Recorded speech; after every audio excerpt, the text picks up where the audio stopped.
Shalom, bienvenidos a un nuevo estudio de nuestra comunidad Benei Adonolam, que es gilatbao.cl, ahí nos pueden encontrar. En esta oportunidad hablando sobre Hanukkah y el Mesías. Hanukkah, esta fecha, ¿cierto? Que estamos viviendo, esta festividad histórica. Hay quien se pregunta, bueno, ¿y dónde aparece en la Biblia? Pues la verdad es que aparece pocaso, como se dice. No aparece mucho en la Biblia, ya que los eventos que ocurrieron, ¿cierto? De donde se deriva la celebración de Hanukkah se encuentran en el periodo llamado intertestamentario, ¿cierto? O el periodo entre testamentos, o también llamado el periodo del silencio, ya que, ¿cierto? La Tanaj, ¿cierto? O el llamado también Antiguo Testamento llega hasta cierta parte y cierto minuto de la historia de los profetas. Y de ahí hasta el llamado así Nuevo Testamento o los escritos, ¿cierto? Apostólicos sobre la venida, ¿cierto? De Yeshua, sus enseñanzas y sus seguidores. Estos eventos tuvieron lugar en esa época. ¿Ok? Por lo tanto, también esta festividad y esta época dibujó en parte lo que fue los días del Mesías. Se conocía esta festividad, estaba allí y como le decía, se dibujó también un escenario para el Mesías, en efecto. Bueno, vamos a ver entonces un poco sobre su significado mesiánico. Vamos a hablar un poco de eso hoy, dando un poquito a conocer también y a repasar cuál fue la historia. La historia de Hanukkah comenzó antes de que Yehudá a Macabí, Judas al Macabeo, matara al primer griego, ¿cierto? Y culminara, ¿cierto? Un acto de, podríamos decir, rebelión, ¿cierto? Contra el poder los estaba sometiendo. Ahora, estos acontecimientos no es que fueran una sorpresa, ni es que sorprendieron a Dios, que encontraban estos hechos fuera de la Biblia. No es que sorprendió a Dios y apareció y no alcanzó a entrar en el canon bíblico. Obviamente, todas las cosas que acontecieron sobre el pueblo de Israel están, ¿cierto? Sabidas, conocidas por parte de Dios. Él le había dicho también al profeta Haggai o Ageo que algo también ocurriría, ¿cierto? En el templo durante lo que ahora llamamos Hanukkah, de hecho. Algo ocurriría, algo se había dicho. Así que nos remontaremos, ¿cierto? A los días de Darío y bueno, los días, ¿cierto? De aquellos días en esta época. Así que esto es lo que pasa eh, en aquellos días. La mayoría, ¿cierto? De nuestras Biblias no incluyen los libros, por ejemplo, de primera y segunda de Macabeos. Se les considera libros apócrifos. El primer libro de estos, de los Macabeos, ¿cierto? Que relata la historia de Hanukkah, es un libro histórico, basado en hechos, mientras que el segundo libro de Macabeos tiene un tinte más espiritual y muestra en el fondo cómo estaba Dios actuando detrás de la escena. O sea, el primero se relata, se enfoca, ¿cierto?, en el relato, en el hecho histórico, y el segundo libro trata de ver qué es lo que estaba haciendo Dios, por así decir, en ese momento. Qué es lo que estaba pasando, ¿cierto?, detrás de los hechos. Darle un poco una explicación. Uno de los hermanos de Yehudá, de hecho, que se llama Jasón, es considerado autor de aquellos libros. Y la mayoría, ¿cierto?, de nuestras Tanaj, ¿cierto?, contienen eh, hasta cierto el libro de Malaquías, Zacarías, por ahí, ¿cierto? Para depender ahí del cristiano o Biblia judía. Pero se salta, ¿cierto?, 200 años hasta hablar sobre el nacimiento de Yeshua, por ahí en el Brit Hadashah. Ahora, es como si hubiese un vacío en la historia. Una época de silencio, de vacío. Pero eso está lejos de ser algo cierto, porque realmente el Eterno siempre ha estado actuando. Aun cuando de hecho ocurrieran 2000 años después, ¿cierto? De estos hechos, por supuesto que Dios sigue actuando. Dios sigue trabajando con su pueblo, incluso durante un tiempo donde parece que Él se ha ocultado o que parece que ha cesado en algún sentido la profecía. Continúa, ¿cierto? Como dice el libro de Revelaciones, porque el espíritu, ¿cierto? Del Mesías, del espíritu de la profecía, es cierto el testimonio de Yeshua, es también ¿cómo se llama? El testimonio de Yeshua también es el espíritu de la profecía. Nos habla, ¿cierto? De los hechos del Mesías. La profecía nos sigue dando a conocer, ¿cierto?, quién es Dios y qué es lo que está haciendo y actuando en estos días. ¿Ok? Por lo tanto, hay mucho, ¿cierto?, que decir ahí. No nos vamos a detener, ¿cierto?, en toda la historia porque no es lo que nos convoca en esta oportunidad. Ahora, se dice que Yehudá Macabí envió a su amigo Jasón a Roma para intentar establecer una alianza entre Israel y los romanos en aquellos días. Esto fue cierto después de que derrotaran a los griegos. En aquella época los romanos estaban comenzando a convertirse en un imperio, todavía no eran un imperio consagrado. Y habían conquistado algunas regiones de Europa, pero aún no habían tocado, ¿cierto?, la parte de África ni de Asia. Todavía no habían llegado hasta ahí. Ahora, Grecia, el imperio griego, ¿cierto?, seguía siendo el, el imperio más grande de aquella época. O sea, pidieron ayuda, ¿cierto?, a un imperio naciente y creciente. Yehudá Macabí, que fue, ¿cierto?, el que lideró también esta rebelión judía contra los griegos, vio potencial ahí en Roma como un socio y un aliado digno. Roma en ese tiempo tenía, por ejemplo, políticamente un senado. Y en ese momento Roma era todavía una república donde el, el que dictaba, ¿cierto?, las leyes, las normas y dirigía al pueblo era elegido por el Senado. Este actuaba o servía, ¿cierto?, públicamente durante un año y luego, ¿cierto?, vendría otro a sucederlo en su mandato. Esto fue antes de que Julio César, ¿cierto?, se convirtiera en un dictador vitalicio, que se tomara el poder. Y dijera, no hay aquí nada de reelección.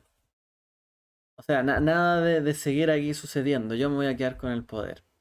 Entonces Yehudá Macabí vio que podría ser ventajoso establecer una alianza en aquel momento con Roma, porque todavía, ¿cierto?, era algo débil, o sea, todavía podía establecer una relación como más igual, ¿no? Aliado. No que yo me someto a ti, soy aliado. Y a Roma le convenía porque seguía expandiendo su influencia en el mundo. Y podía tener cierta...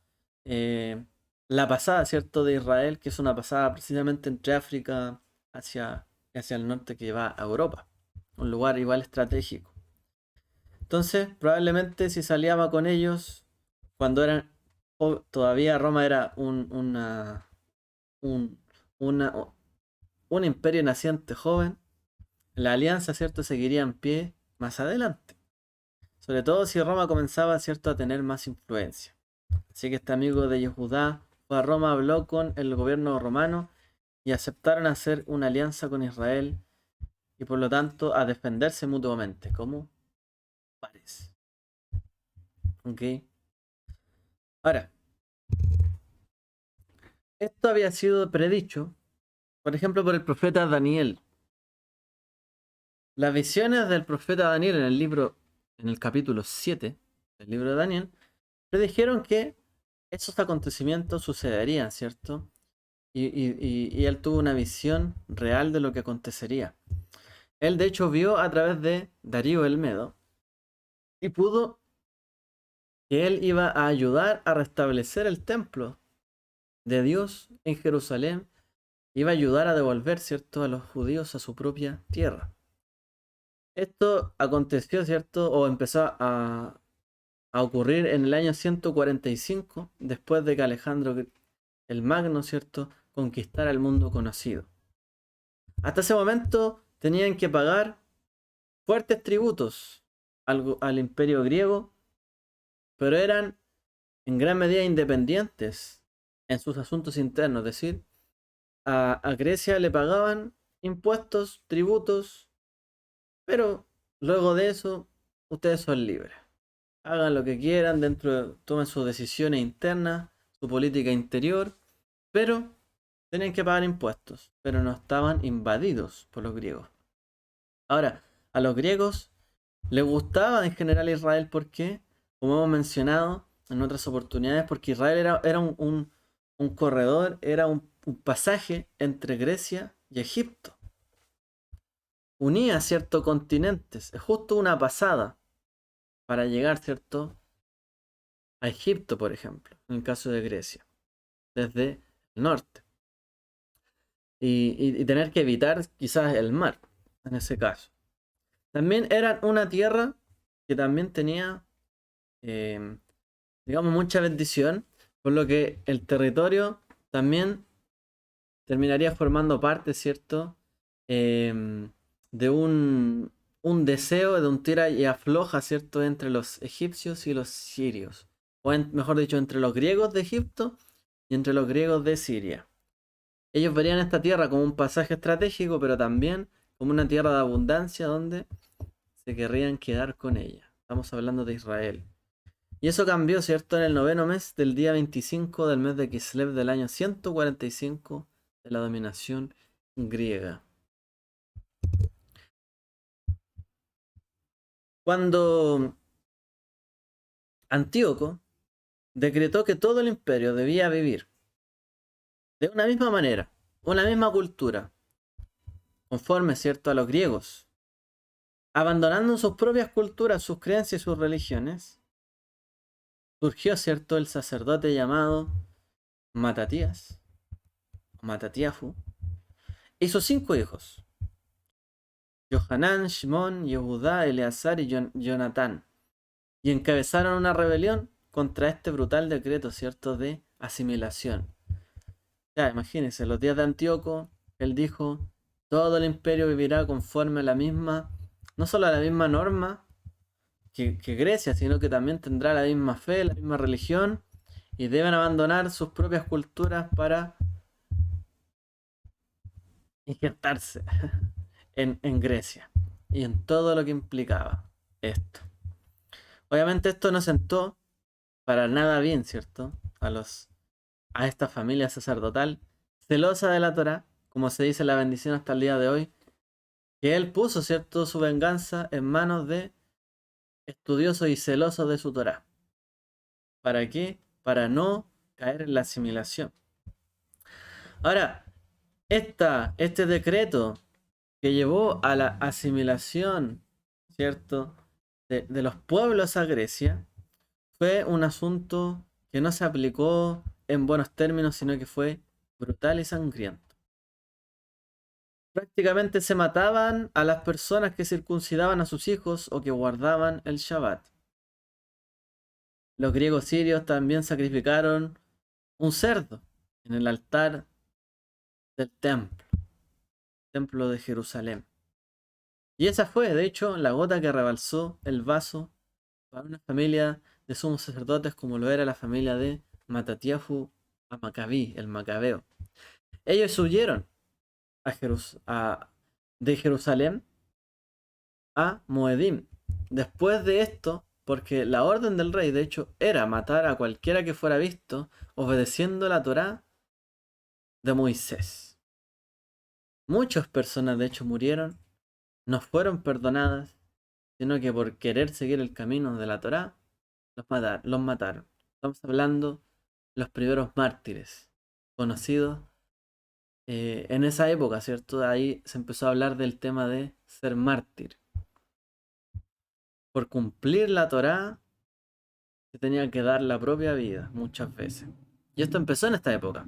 Entonces, como el edicto del rey se extendió en todo lugar, de ciudad en ciudad, que debían asimilarse, finalmente también llegó a la ciudad que habían escapado ellos, llamada Moedim.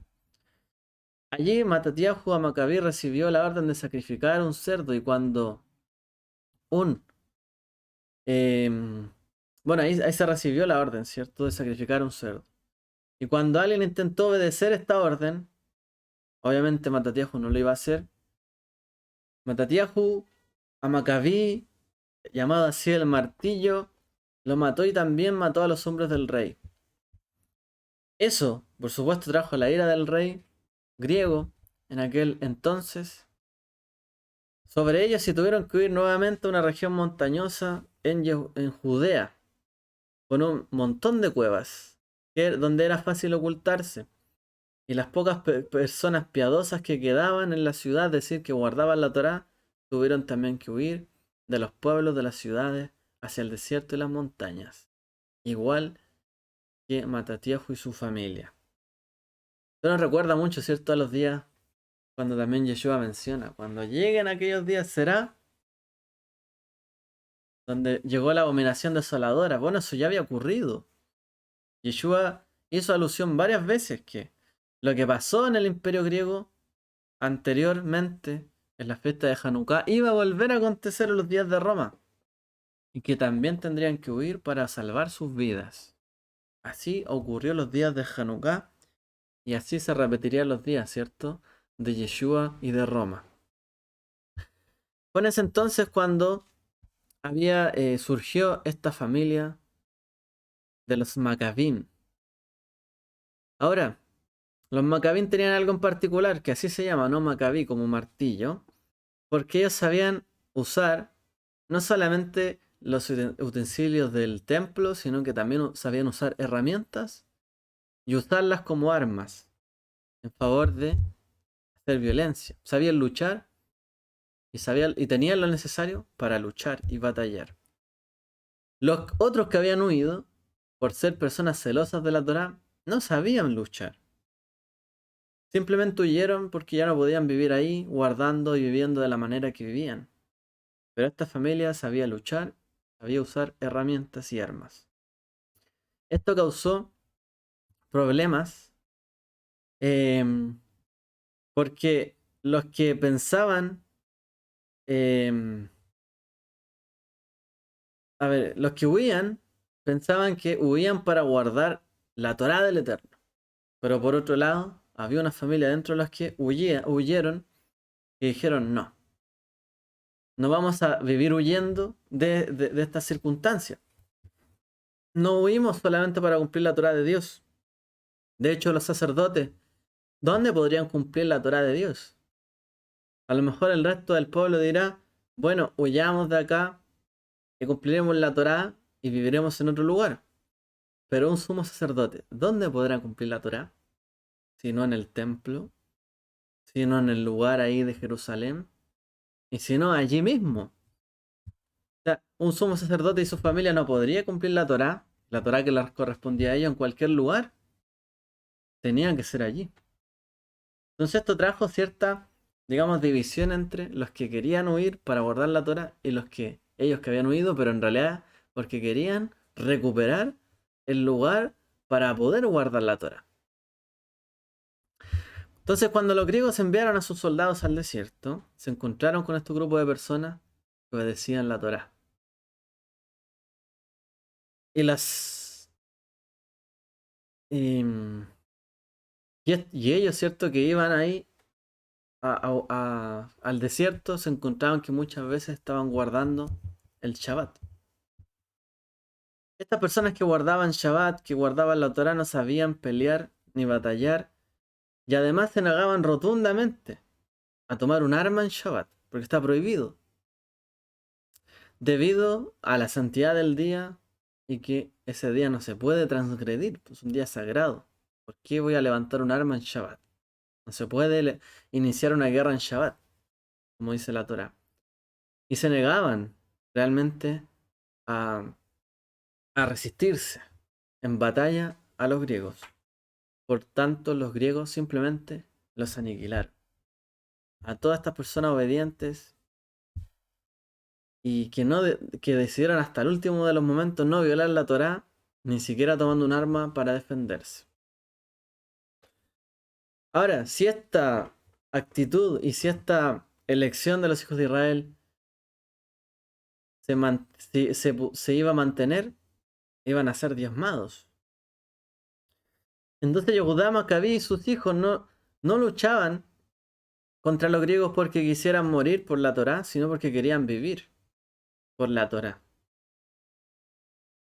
O sea, no era una pelea que dijeron ya la tenemos perdida. Por último voy a luchar porque quiero vivir este modo de vida. No, quiero luchar porque quiero vivir este modo de vida y para ello tengo que recuperar el templo. La posición de los Maccabim era que no realizarían ningún ataque militar en Shabbat, pero sí que se defenderían si eran atacados en Shabbat. O sea, ellos no iniciarían las rencillas, pero sí se defenderían. Entonces, no buscar, ¿cierto?, pelea en Shabbat o no iniciar una guerra en Shabbat, que es un día o en un día sagrado, es un mandamiento de la Torá, pero si alguien busca pelear contra nosotros en un Shabbat o en un día sagrado, pues tenemos que defendernos y terminar con esa lucha, esa batalla. Porque el objetivo no era obedecer las leyes de Dios, sino que obedecer a Dios. Y esto fue algo difícil de aprender para ellos. O sea, no se trataba simplemente, es que la Torá dice eso y yo no puedo hacer eso. Es que la Torá me prohíbe esto y yo no puedo hacer esto. Si ellos tomaban esa posición de obedecer la ley de Dios, probablemente todos hubiesen muerto. Pero ellos dijeron, voy a obedecer no la ley de Dios, sino voy a obedecer a Dios y cumplir su voluntad. Y para cumplir su voluntad tenemos que hacer algo más. Pensaron ellos. Una lección difícil. O sea, tendremos que abandonar, si es necesario, alguno de los mandamientos, transgredirlo si es necesario, con el fin de poder obedecer a Dios y cumplir toda su Torah. Si hemos de abandonar uno de los mitzvot o de transgredirlo a contar de poder ganar, ¿cierto?, la oportunidad de cumplir toda la Torah, pues hay que hacerlo. Eso pensaron ellos. Entonces, la visión de ellos no era una visión corto de los Macabín, por lo menos, corta, una visión corta, como algunos sí la tuvieron. Es que la Torah dice esto, es que acá la Torah, es que esto la Torah, es que esto la Torah.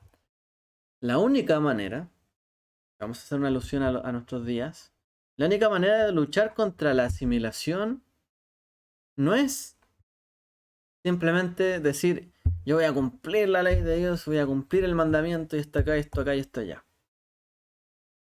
La única manera de prevalecer es luchar, perseverar hasta generar las condiciones precisas para poder cumplir la voluntad de Dios. Si uno quiere defenderse, no, es que esto dice la ley, es que esto dice la Biblia, es que esto aquí, que esto allá. Pero si usted en su vida, en su familia, o digamos en su entorno, no genera las condiciones para poder cumplir la voluntad de Dios, ¿qué hace luchando, peleando por algo así? No, es que aquí dice que hay que cumplir esto.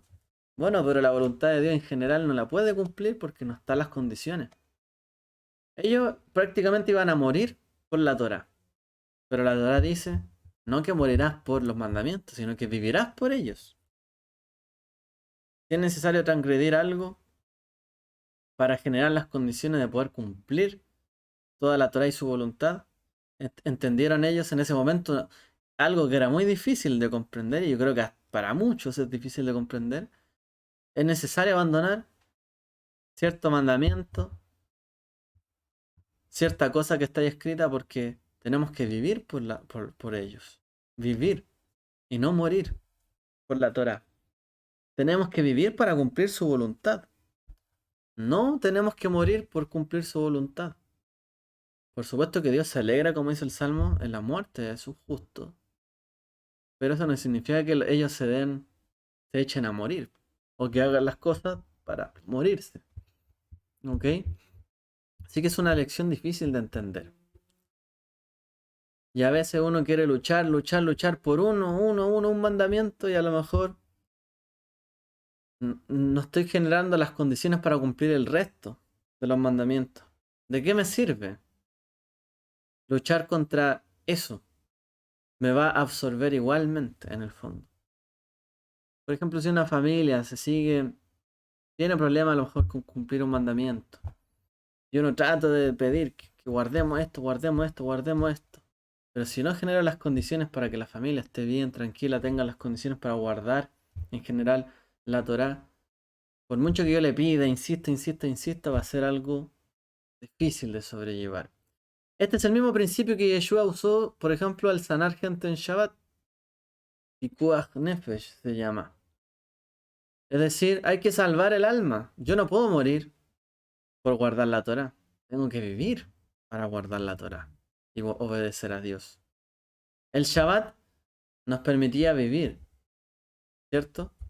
De hecho, es una porción del mundo venidero, como dicen los sabios. Pero no tenemos que morir por causa del Shabbat. Yeshua también dijo que fue hecho el hombre para el Shabbat o el Shabbat para el hombre. Moriremos si es que entonces tendremos que entregar nuestra vida por no violar el Shabbat en algún aspecto. O es mejor violar algún aspecto del Shabbat para salvar la vida y vivir por los mandamientos y vivir por Dios. Una, una cosa que Yeshua lo trató en su época y que vino de estos días. Entonces Matatiahu a Macabí, el Macabeo, murió poco después de que comenzara, de hecho, esta batalla, y nombró a a su hijo Yehudá Macabí como su general y al resto de sus hijos, ¿cierto? Como les pidió que obedecieran a su hermano, ¿cierto? Yehudá como un general. Matatiahu nombró también a su hijo Jonatán y a Shimeón, ¿cierto? Como sumo sacerdote. Y como Matatiahu, el Macabeo, el Macabí, era el sumo sacerdote que quedaba, tenía la autoridad, de hecho, de nombrar al siguiente sumo sacerdote. A pesar de que fueron superados por números, finalmente ellos ganaron después de 3 años de batallas. 3 años, no fue poco tiempo, no fue un día para otro. Nosotros celebramos a lo mejor 8 días Hanukkah como si hubiese... Pero eso no es lo que duró la batalla, duró mucho tiempo más. Fue mucho más el tiempo que estuvieron ahí en esto. Ahora, es importante. No solamente atacaron a los griegos y mataron personas, sino que también tuvieron que atacar y matar a otros judíos que de manera traicionera se aliaban con los griegos en contra de ellos y que incumplían la Torá y la rompían y se habían aliado con los griegos. No fue solamente una lucha contra los griegos, también tuvieron que enfrentarse a sus hermanos.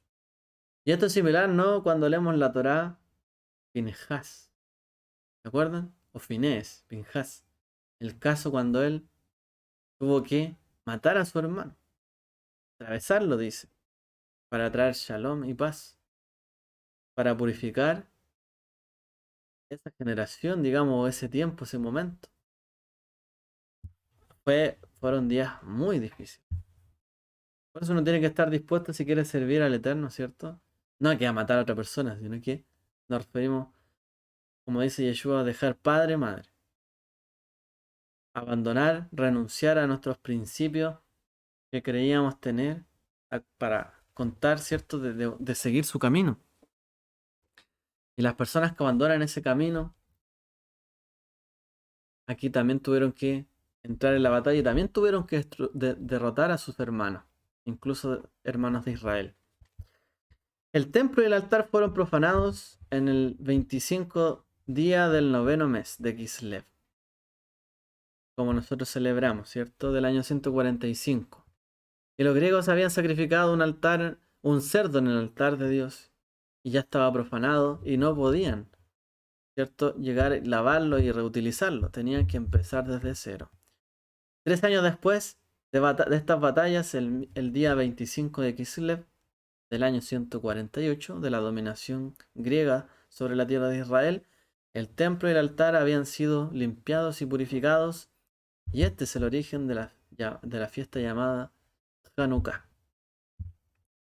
Ahora, Hanukkah no es una festividad que se menciona en la Torá, sino que es un día, no es un día sagrado, una Mikra Kodesh, una sagrada convocatoria.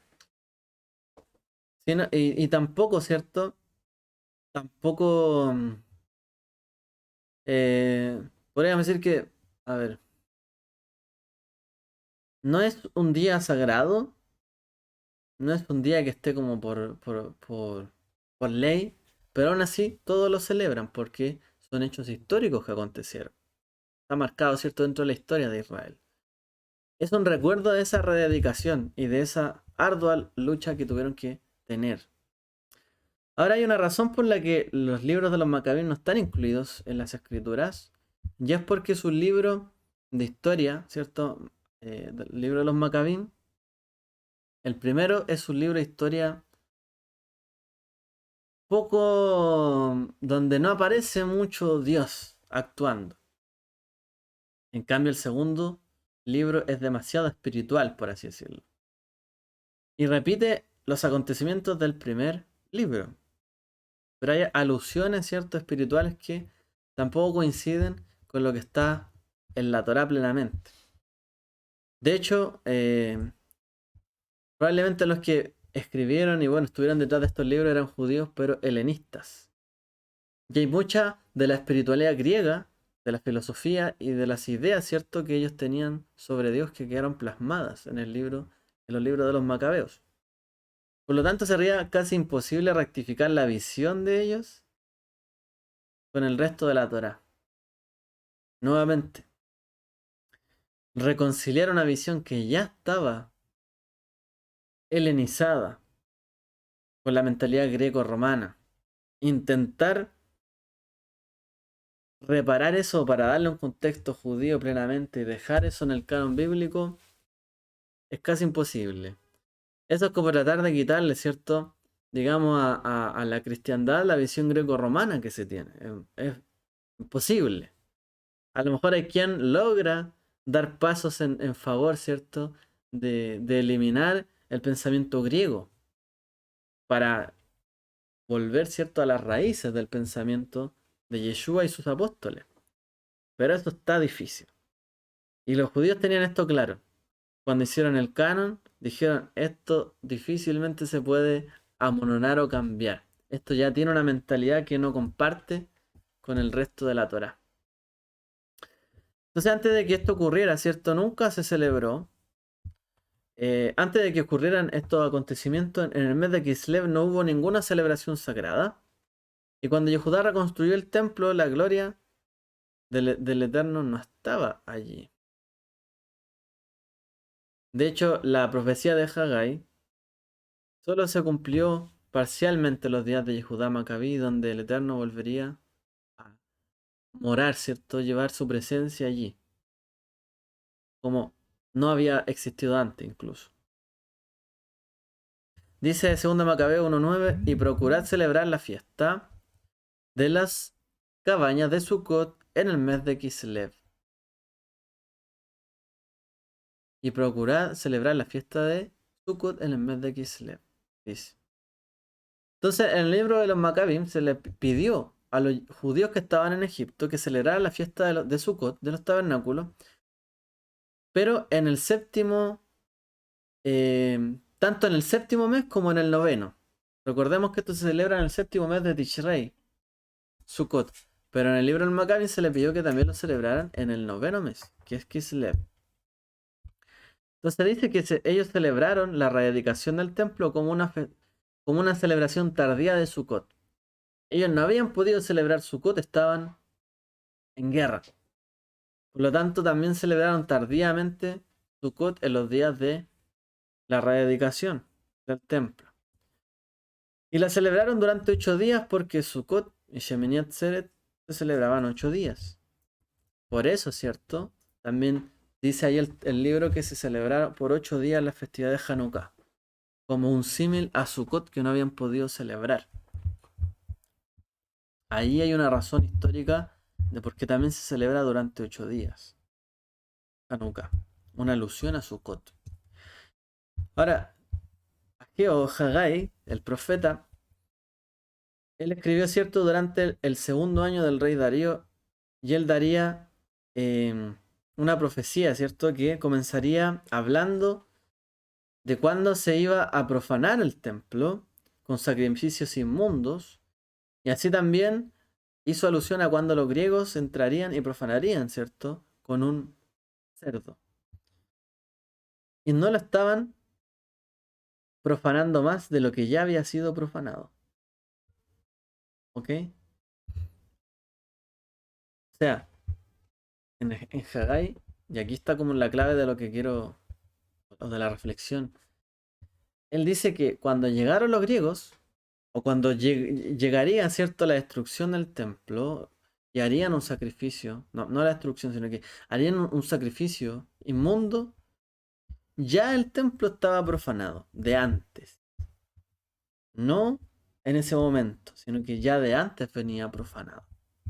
En aquellos días algunos renegados salieron de Israel y engañaron a muchos diciendo, vayamos y hagamos un pacto con los gentiles que nos rodean, con las naciones que nos rodean, pues desde que nos separamos de ellos nos han venido desastres. Esta propuesta les agradó. Estamos leyendo el libro de Macabeos. Y algunos del pueblo de Israel accedieron con entusiasmo al rey, y les autorizó a observar las ordenanzas de las naciones, de los gentiles.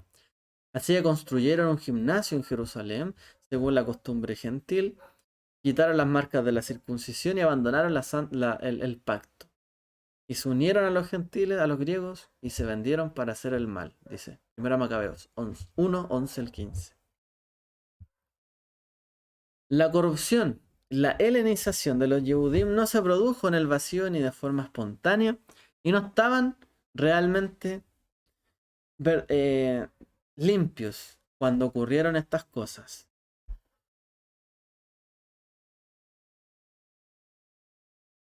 Uno no puede decir simplemente que sigue al Eterno porque tengo que cumplir esto, y tengo que hacer esto, y este mandamiento, y hacer esto y esto acá.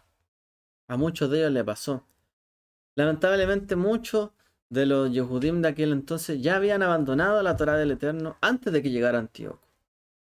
O sea, antes de que llegara Antíoco y el rey griego en el fondo, ya se habían alejado de la Torá y ya se habían alejado del cumplimiento esencial de corazón de la Torá. Ya es como que sus sacrificios fueran, digamos, inmundos. Entonces, en este tiempo debemos celebrar Hanukkah como una rededicación a Dios en un tiempo fuera de lo común o fuera de las festividades comunes que aparecen en la escritura. Estos acontecimientos fueron profetizados por Daniel y por Haggai, los dos profetas, ¿cierto? Y Yeshua mismo celebró esta festividad, y por eso podemos decir que solamente por eso es importante. Ageo profetizó sobre los días aquellos, y Daniel también vio la abominación desoladora que ocurriría. Fue lo que aconteció aquí. Vio, cierto, esta rebelión, pero también vieron que el corazón de Israel ya estaba lejos de antes. Nosotros al día de hoy seguimos esperando el tercer templo, como quien diría no hecho de manos, como profetizó Daniel.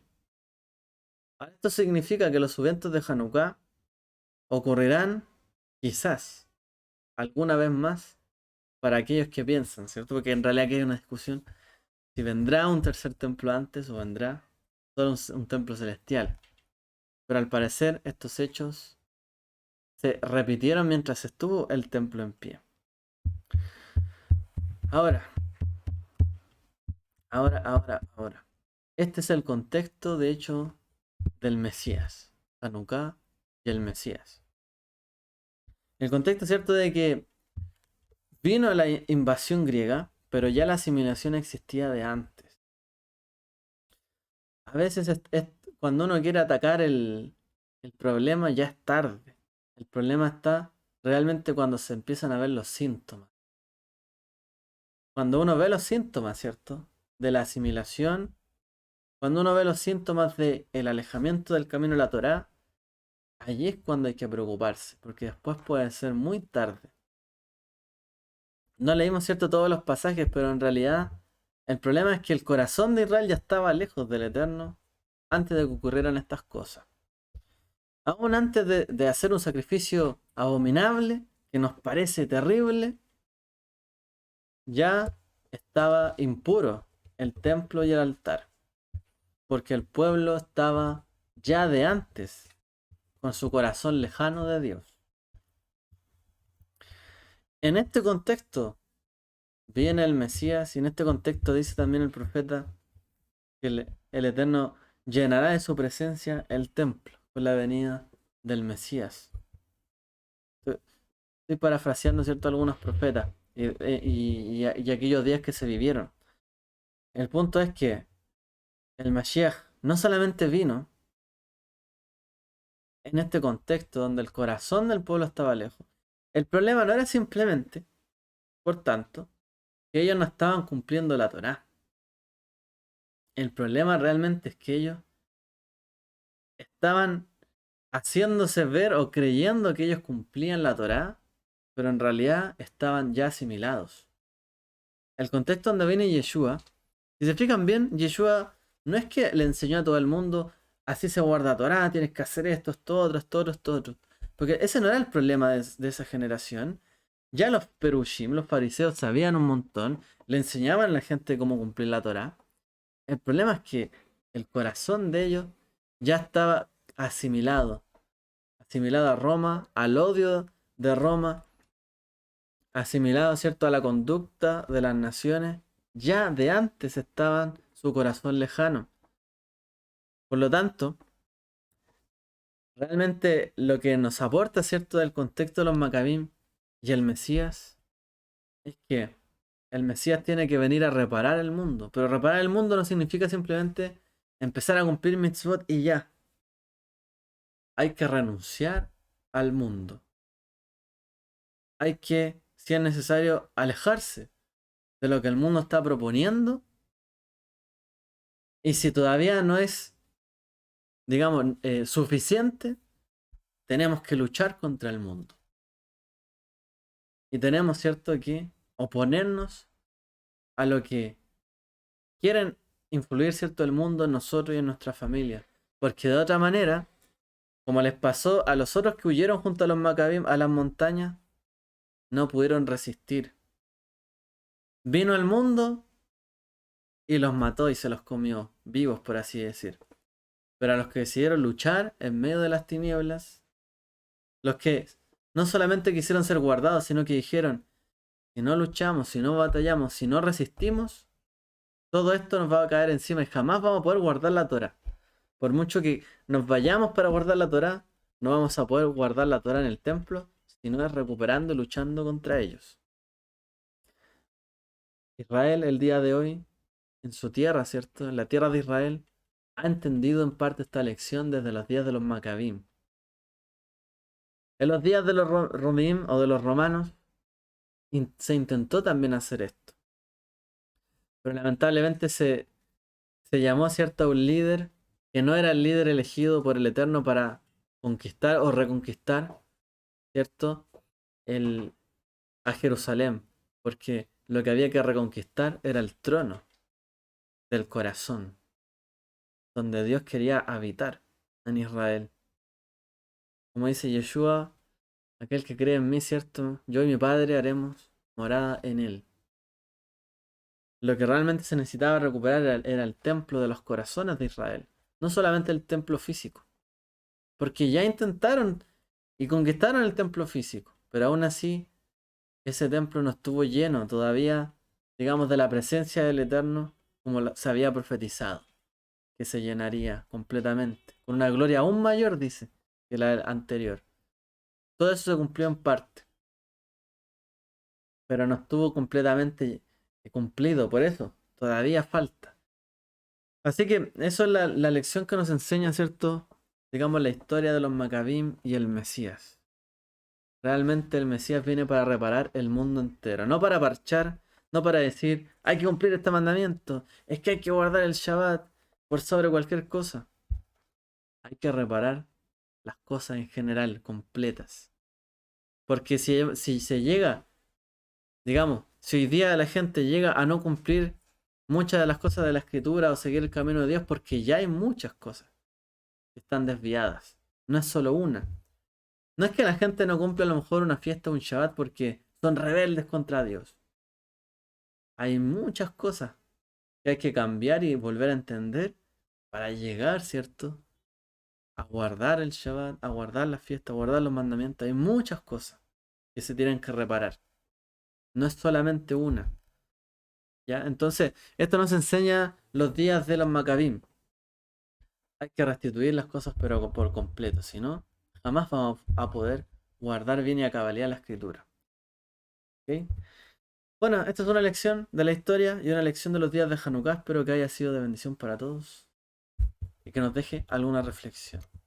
Que el Eterno que así sea en el nombre de Yeshua, ¿cierto? Damos este comentario y recordamos los días del Mashiach y del Maestro.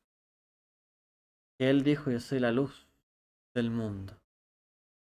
Y nos pidió también a nosotros ser una luz para el mundo. Para iluminar completamente hay que colocarnos arriba, hay que limpiar la lámpara, hay que limpiar la mecha para que pueda iluminar más. No sirve simplemente parchar. No sirve que estas fechas sean un parche de otras cosas que ocultamos. O sea, ocultemos estas cosas en las tinieblas y estas pongámoslas en la luz. Eso no sirve. Lo que realmente sirve es limpiar y purificar todo, como hicieron ellos. Entraron, purificaron el templo. Porque ya de antes venía impuro y solamente ahí pudieron rededicar. Y si que realmente queremos rededicar nuestra vida, el templo de nuestros corazones al Eterno, hay que limpiar, purificar. Y no simplemente parchar o decir hay que guardar esto otro. Porque en realidad puede que ni siquiera, como les pasó a ellos, por tratar de cumplir un mandamiento vivieran por la Torah, sino que les produjo mucho morir por ella. Y el Eterno quiere que vivamos por la Torah y no que moramos por ella. Ahora sí, concluyo con esto. El Eterno les bendiga. Shavuot Tov V'Chag Urim Sameach. Feliz fiesta de las luces.